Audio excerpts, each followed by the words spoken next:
Hi, Mr. Marks. Thanks a lot for speaking to us. My name is Alex. I have a quick question. So how do you distinguish between minding the cycle and market timing? Because everyone says, you can't time the market, but it seems like just want to hear your take on it. Well, that's a great question. And my initial reaction is to say, okay, you got me. Because, and the reason I say that is one of the 6 tenets of Oaktree's investment philosophy is that we're not market timers.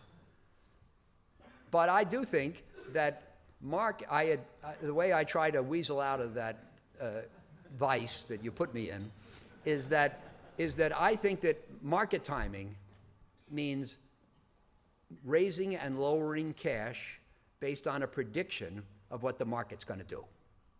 And we don't usually raise or lower cash, and we never make a prediction of what the market's going to do.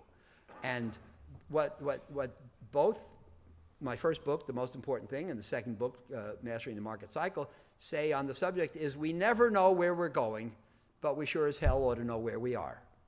I do not believe in forecasts.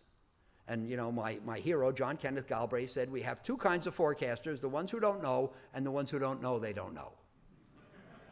So one of the tenets of Oaktree's philosophy is that our investment decisions are not driven by macro forecasts.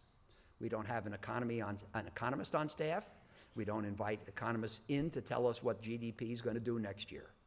We base our decisions on where we are in the cycle of that business, in the cycle of the economy, in the cycle of the market, psychology, and attitudes towards risk, and in the capital market cycle. There are a lot of cycles that bear on our decisions.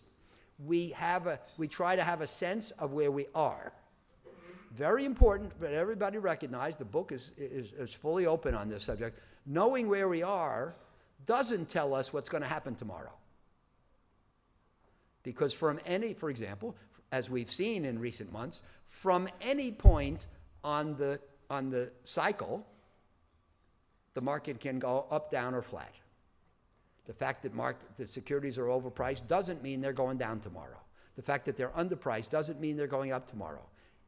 From any point on the cycle, they can go up, down, or flat. Does that mean that all 3 are equally likely? No. Where we are in the cycle determines the odds, or what I call in the book the tendencies. And so by understanding where we are in the cycle, I believe we can get the odds on our side, but not provide perfect certainty that we're right.